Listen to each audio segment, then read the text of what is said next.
ইরাকের বসরা নগরীতে এক অসহায় মা তার ছোট্ট ছেলেকে নিয়ে বাস করতেন। ওই মহিলার স্বামী ছিল না, কিন্তু স্বামীহারা সেই মহিলা ছিল আল্লাহওয়ালা, নেককার ও পর্দাশীল। তিনি সবসময় আল্লাহর এবাদত করতেন, আর বাকি সময় মহিলাটি লোকের বাড়িতে কাজ করে খুব কষ্ট করে তার ছেলেকে মানুষ করতেন।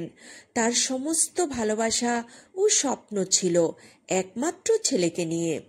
একদিন তার বাড়িতে কয়েকজন প্রতিবেশী এলো এবং তাকে বলল, বোন, তোমার এমন অল্প বয়স, স্বামী ছাড়া কিভাবে তোমার সংসার চলবে?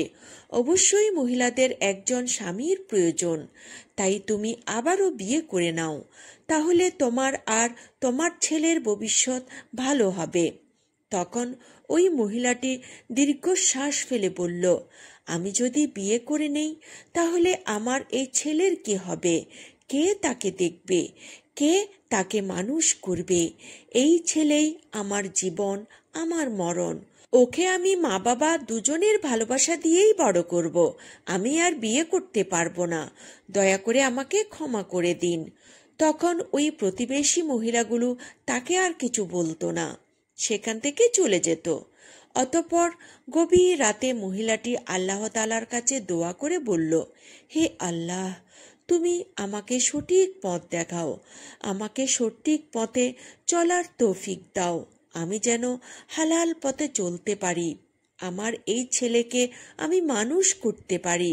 হে মাবুদ, একমাত্র আপনি আমাদের সাহারা। হে আল্লাহ, তুমি আমার জন্য রহমত বর্ষণ করো। অতঃপর সেভাবেই দিন যেতে লাগলো। ছেলেটি ধীরে ধীরে বড় হতে লাগলো। মা ওই ছেলের জন্য কত কষ্ট করে, পরের বাড়িতে কাজ করে, ওই ছেলেকে মানুষ করতে লাগলো। দেখতে দেখতে ছেলেটি যুবক বয়সে পরিণত হলো। মা নিজের শরীরের ক্লান্তি, দারিদ্রতা, কষ্ট সব ভুলে ছেলেকে বড় করে তুললেন। কিন্তু ছেলেটি সৎপথে না থেকে খারাপ বন্ধুদের সাথে মিশে অসৎ পথ অবলম্বন করল। সে প্রতিদিন মদ্যপান করতে শুরু করল। একদিন গভীর রাতে মাতাল হয়ে বাড়ি ফিরল। মা দরজা খুলে দেখলেন ছেলেটির বেহাল অবস্থা, চোখ লাল, মুখে নেশার গন্ধ। মা কেঁদে বললেন, বাবা, আমার এখন বয়স হয়েছে, আমি আর আগের মতো কাজ করতে পারি না। তুমি যদি তোমার জীবন পরিবর্তন না করো তাহলে একদিন তোমার পরিণতি খুবই করুণ হবে। বাবা, দয়া করে মদ ছেড়ে দাও, আল্লাহর পথে ফিরে এসো, আল্লাহর এবাদত করো।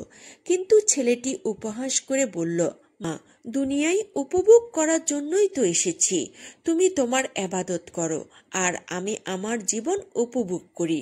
এই কথা বলে সে হাসতে হাসতে নিজের ঘরে চলে গেল।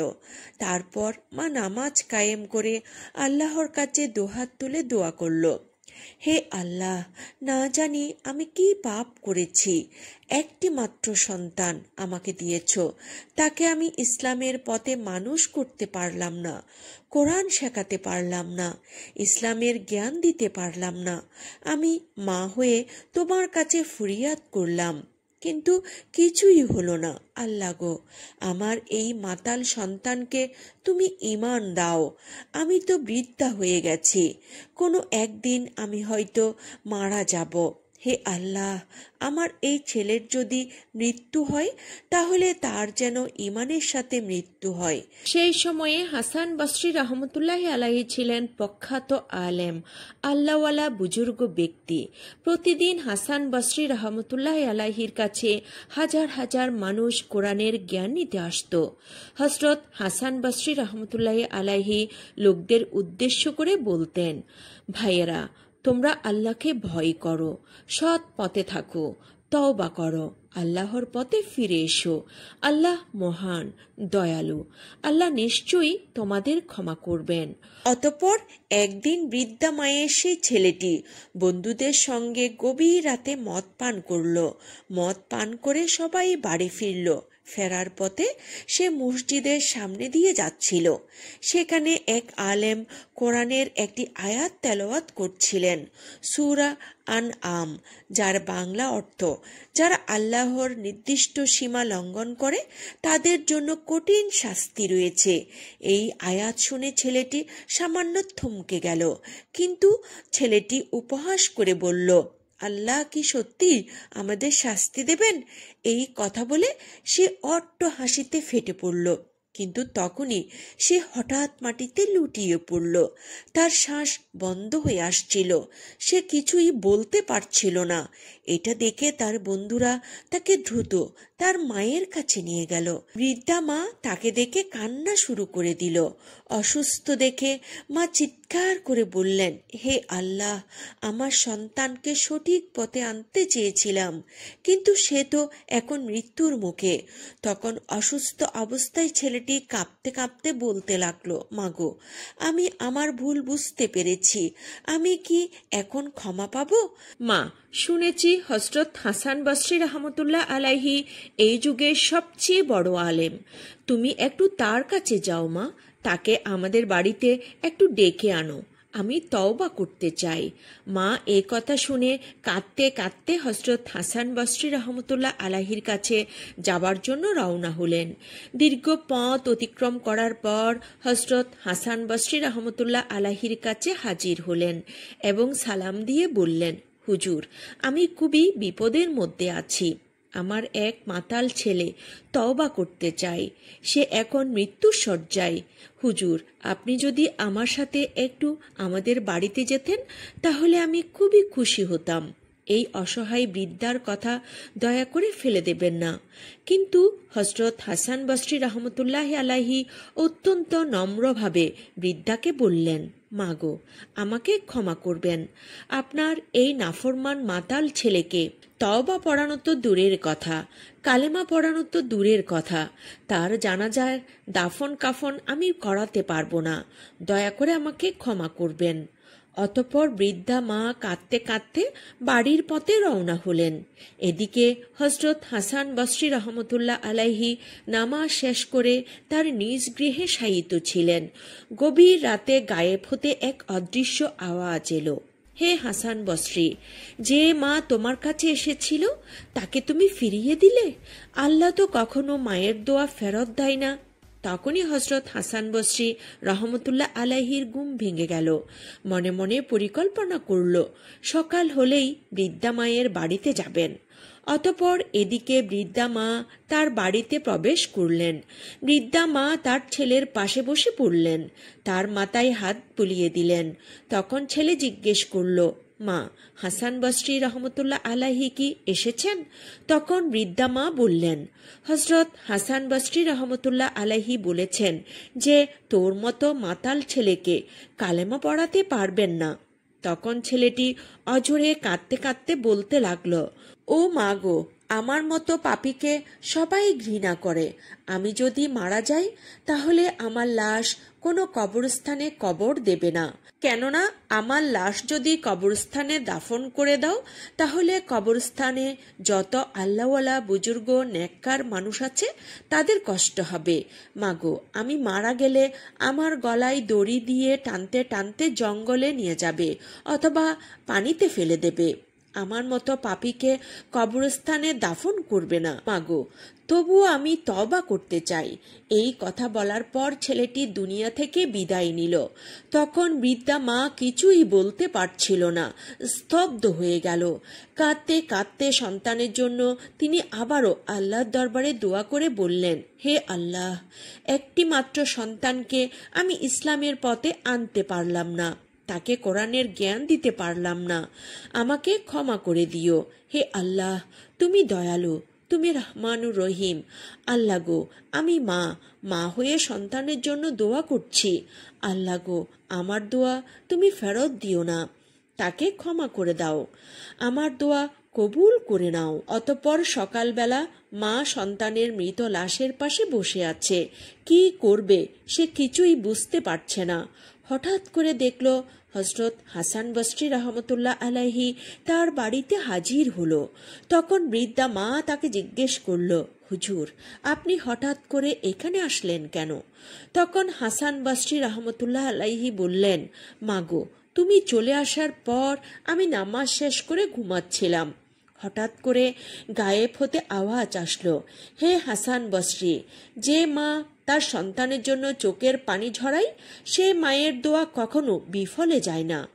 আল্লাহ মায়ের দোয়া কখনো ফেরত দেয় না। অতএব ওই সন্তানের তওবা কবুল হয়ে গেছে এবং ওই মায়ের দোয়াও কবুল হয়ে গেছে। হে হাসান বসরি, তুমি যাও, ওই সন্তানকে তুমি গোসল দিয়ে জানাজা পড়াবে, দাফন করাবে। মাগো, আল্লাহ তোমার দোয়া কবুল করেছে, তোমার সন্তানের তওবা কবুল করেছে। অতঃপর এভাবেই হাসান বসরি রহমতুল্লাহ আলাইহি বৃদ্ধা মায়ের সন্তানকে গোসল করিয়ে দাফন কাফন সম্পন্ন করলেন। তারপর হাসান বসরি রহমতুল্লাহ আলাইহি ফিরে আসলেন। এদিকে হাসান বসরির এক প্রতিবেশী ছিল, তার নাম সামাউন। সে অগ্নি পূজা করত। সে সময় সামাউন নামের ওই ব্যক্তি কঠিন রোগে আক্রান্ত হয়ে মরণাপন্ন অবস্থায় পৌঁছালো। একদিন এক ব্যক্তি হযরত হাসান বসরির কাছে আসলেন এবং বললেন, হুজুর, সামাউন অগ্নি পূজারী কঠিন রোগে আক্রান্ত, তার জন্য আপনি দোয়া করুন, সেও আপনাকে একবার দেখতে চাই, আপনি কি একটু যেতে পারবেন? এই কথা শুনে হযরত হাসান বসরি রহমতুল্লাহ আলাইহি লোকটির কাছে ছুটে গেলেন। সেখানে গিয়ে হযরত হাসান বসরি দেখলেন আগুনের ধোঁয়ার মতো তার সর্বশরীর কালো হয়ে গেছে। তখন হযরত হাসান বসরি রহমতুল্লাহ আলাইহি বললেন, ভাই, সারা জীবন আগুন ও ধোঁয়ার মধ্যে জীবন কাটিয়ে দিয়েছ, এখন অন্তত এই অবস্থায় আল্লাহকে ভয় করো এবং ইসলাম গ্রহণ করো। নিশ্চয়ই আল্লাহ তাআলা তোমার উপর অফুরন্ত রহমত বর্ষণ করবেন। কিন্তু সামাউন অগ্নি পূজারী তখন অট্ট হাসি দিয়ে বলল, দুটি কারণে আমি ইসলাম পছন্দ করি না। প্রথমত, তোমরা রাত দিন 24 ঘন্টা সব সময় দুনিয়ার কাজেই ব্যস্ত থাকো, আর দ্বিতীয়ত, তোমরা মুখে বলো মৃত্যু অনিবার্য, অথচ আল্লাহ তাআলার অসন্তুষ্টির কাজ করে থাকো।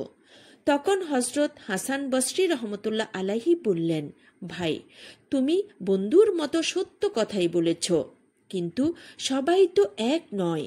কোন কোন মুসলমান সেরূপ করেছে, এটা সত্য, কিন্তু তুমি কি করছো? সৃষ্টিকর্তা সে মহান আল্লাহকে ভুলে তারই সৃষ্টি বস্তু অগ্নি পূজা করছো।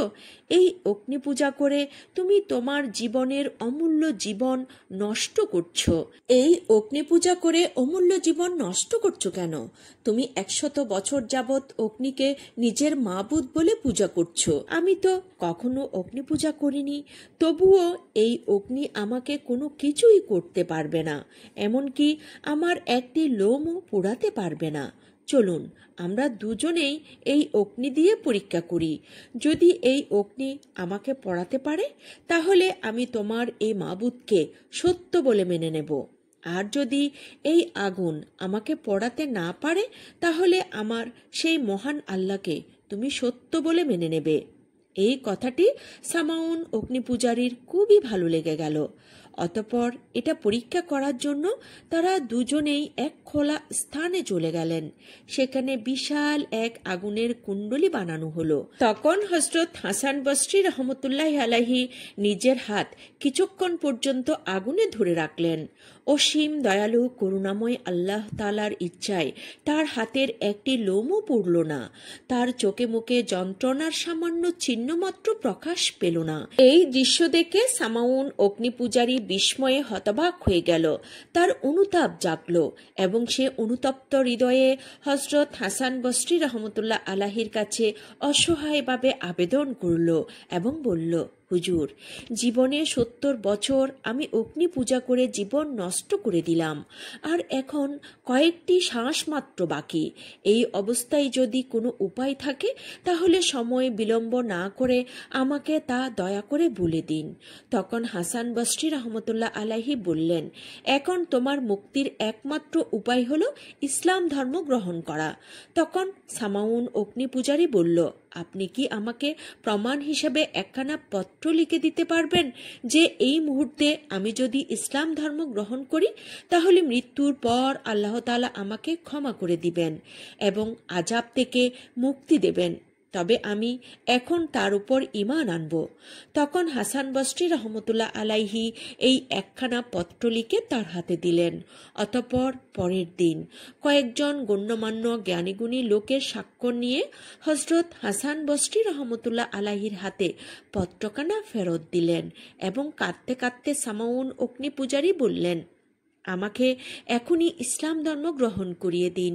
মৃত্যুর পর আপনি আমাকে গোসল দিবেন, নিজের হাতে আমাকে কবরে নামাবেন এবং আমার জানাজা পড়াবেন। এই পত্রখানা আমার হাতে রেখে দিবেন। কাল কিয়ামতের ময়দানে আমার মুক্তির নিদর্শন স্বরূপ এই পত্রখানা আমার হাতে থাকবে। এই কথা বলে সামাউন অগ্নি পূজারী কালেমা শাহাদাত উচ্চারণ করতে করতে এই পৃথিবীর মায়া ত্যাগ করে মৃত্যুবরণ করলেন। অতঃপর হযরত হাসান বসরি রহমতুল্লাহ আলাইহি সামাউন অগ্নি পূজারীর সব প্রতিশ্রুতি পালন করলেন এবং তিনি পরক্ষণে ভাবতে লাগলেন, আমি নিজেই পাপী, আর এই পাপীকে উদ্ধার করা আমার পক্ষে কি সম্ভব? নিজের মুক্তিরই তো নিশ্চয়তা নেই, আল্লাহ তাআলার অধিকারে কেনই বা আমি হাত দিলাম? এই চিন্তায় তিনি অস্বস্তি বোধ করতে লাগলেন। তারপর থেকে তিনি সবসময় এই চিন্তায় অস্থির থাকতেন এবং রাতের অধিকাংশ সময় ইবাদত করেই কাটিয়ে দিতেন। বেশ কিছুদিন পর একদিন হাসান বসরি রহমতুল্লাহ আলাইহি গভীর রাতে শায়িত ছিলেন। হঠাৎ করেই তিনি স্বপ্নে দেখলেন সামাউন অগ্নি পূজারী অতি উজ্জ্বল একটি তাজ মাথায় করে ও মূল্যবান পোশাক সুসজ্জিত হয়ে হাসি মুখে জান্নাতে বিচরণ করছে এবং এদিকে ওদিকে হাঁটাহাঁটি করছে। তখন হাসান বসরি রহমতুল্লাহ আলাইহি সামাউন অগ্নি পূজারীকে জিজ্ঞেস করলেন, ভাই তুমি কেমন আছো? সামাউন অগ্নি পূজারী হাসি মুখে বললেন, ভাই কালেমার কারণে মহান আল্লাহ তাআলা আমার তওবা কবুল করেছেন এবং আমাকে বেহেশতে স্থান দিয়েছেন। অতঃপর একবার হযরত হাসান বসরি রহমতুল্লাহ আলাইহি কয়েকজন সঙ্গী সাথী সহ হজ করার জন্য রওনা হলেন। অনেক পথ অতিক্রম করার পর তাদের সকলের পিপাসায় ক্লান্ত হয়ে পড়েছিল। তখন হযরত হাসান বসরি রহমতুল্লাহ আলাইহি বললেন, ভাইয়েরা তোমরা একটু পানির সন্ধান করো, নয়তো এত পথ অতিক্রম করা সম্ভব হবে না। এই কথা শুনে কয়েকজন পানির সন্ধানে বেরিয়ে পড়ল। তারা দেখল রাস্তার পাশে একটি কূপ রয়েছে। সেখানে গিয়ে তারা দেখল কূপের একদম নিচে পানি রয়েছে, কিন্তু সেখানে দড়ি বলতে কিছুই ছিল না। এটা দেখে তারা সবাই হযরত হাসান বসরি রহমতুল্লাহ আলাইহির নিকট ফিরে আসলেন। তখন হযরত হাসান বসরি রহমতুল্লাহ আলাইহি জিজ্ঞেস করলেন, কি ব্যাপার, তোমরা পিপাসার জন্য একটু পানি আনতে পারোনি? তারা বলল, হুজুর পানি কূপের এত নিচে রয়েছে, সেখান থেকে আমাদের দ্বারা পানি তোলা সম্ভব নয়। তাছাড়া সেখানে পানি উপরে তোলার জন্য কোনো জিনিসই দেখতে পেলাম না। তখন হযরত হাসান বসরি রহমতুল্লাহ আলাইহি বললেন, আমি যখন নামাজ পড়ব সে অবস্থায় তোমরা কূপের কাছে যাবে।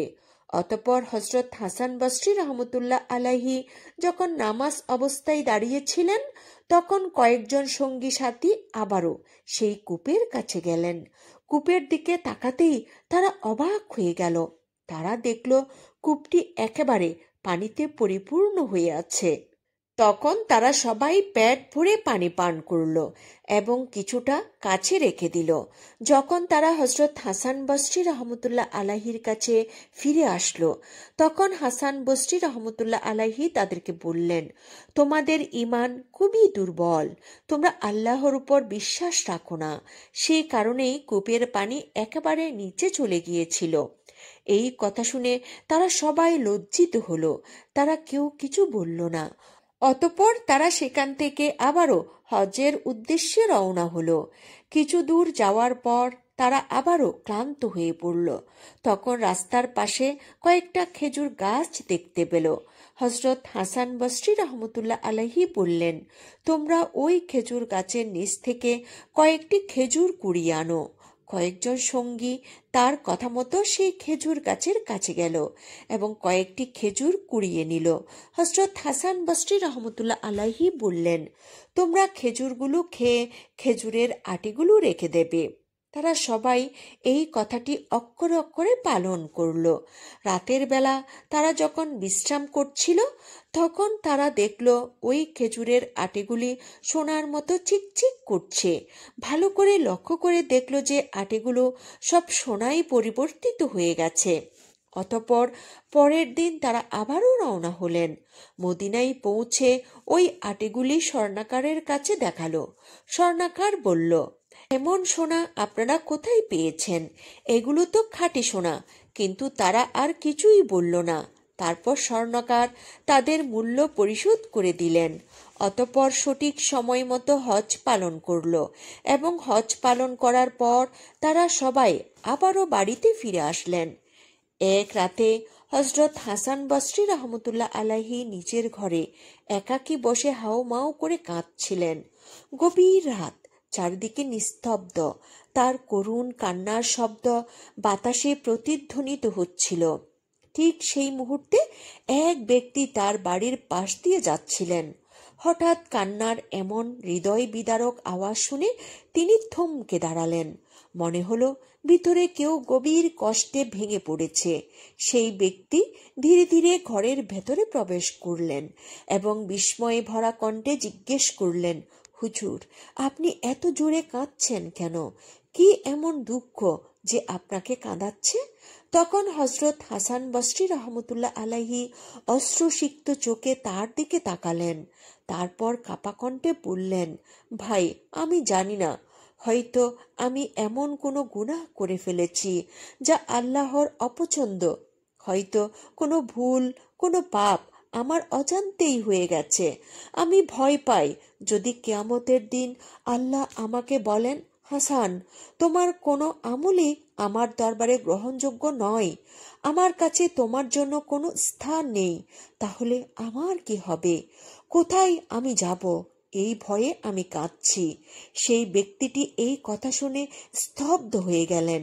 মনে মনে বলতে লাগলেন, একজন মহান আলেম, যিনি সারা জীবন এবাদতে কাটিয়েছেন, যার তাকওয়া ও সাধুতার জন্য গোটা শহর তাকে শ্রদ্ধা করে, তিনি যদি এভাবে কাঁদেন তাহলে সাধারণ মানুষের কি হবে? একবার বস্ত্রানগরীতে অনাবৃষ্টির কারণে দীর্ঘদিন বৃষ্টি হয়নি। মাটি ফেটে চৌচির, শস্যক্ষেত মরে গেছে, নদী নালা শুকিয়ে গেছে, দুর্ভিক্ষ নেমে এসেছে নগর জুড়ে। একদিন একদল মানুষ হযরত হাসান বসরি রহমতুল্লাহ আলাইহির দরজায় এসে কাঁদতে কাঁদতে বললেন, হুজুর, আমরা কি করব? বৃষ্টি না হলে আমরা সবাই মারা যাব। দয়া করে আল্লাহর দরবারে দোয়া করুন যেন তিনি আমাদের জন্য বৃষ্টি বর্ষণ করেন।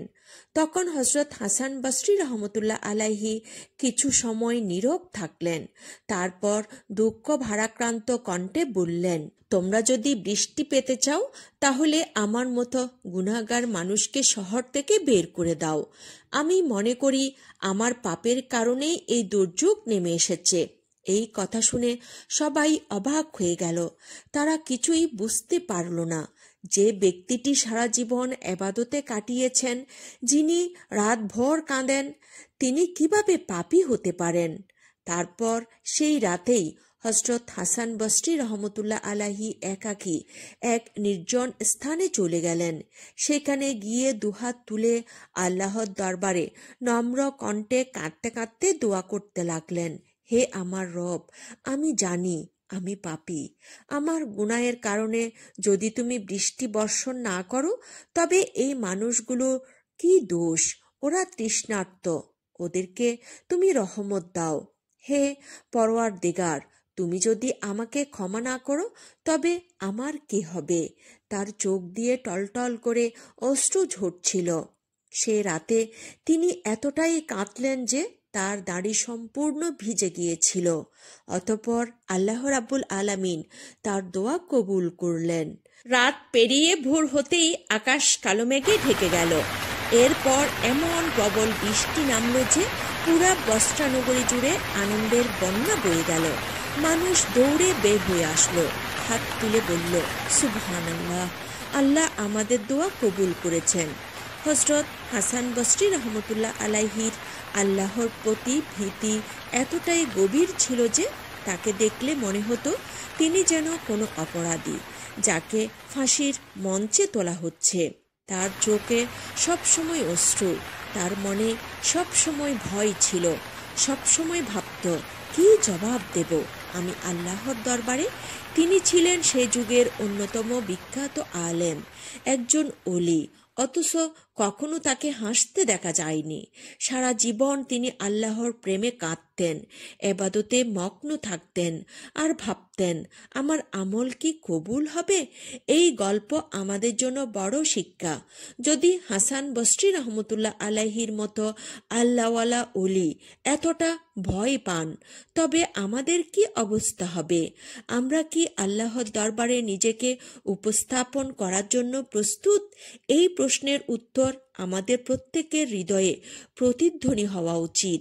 হে আল্লাহ, আমাদের অন্তরে তোমার ভয় দাও, আমাদের আমল কবুল করো, আমাদের সহজ সরল রাস্তায় চালাও। প্রিয় নবী হযরত মুহাম্মদ সাল্লাল্লাহু আলাইহি ওয়াসাল্লামের দেখানো পথে চালিত করো এবং আমাদের সকলকে ক্ষমা করে দাও। আল্লাহ রাব্বুল আলামিন যেন আমাদের সকলকে ক্ষমা করে দেন। আমরা সকলেই বলি আমিন। বন্ধুরা, এই ছিল আমাদের আজকের ভিডিও। আমি ইসলামের ইতিহাস আর ঐতিহ্য জানতে এবং আপনাদেরকে জানাতে চেষ্টা করি এবং আরও চেষ্টা করি সর্বদা সত্য ইতিহাসগুলো আপনাদের সামনে তুলে ধরতে। তারপরেও আমার ভুল ত্রুটি থাকতেই পারে। বড় ধরনের কোনো ভুল যদি আপনাদের দৃষ্টিগোচর হয়, অনুগ্রহ করে কমেন্টের মাধ্যমে জানিয়ে দিলে কৃতজ্ঞ থাকব। আর ছোটখাটো ভুলগুলোকে ক্ষমা সুন্দর দৃষ্টিতে দেখলে অনুপ্রাণিত হব।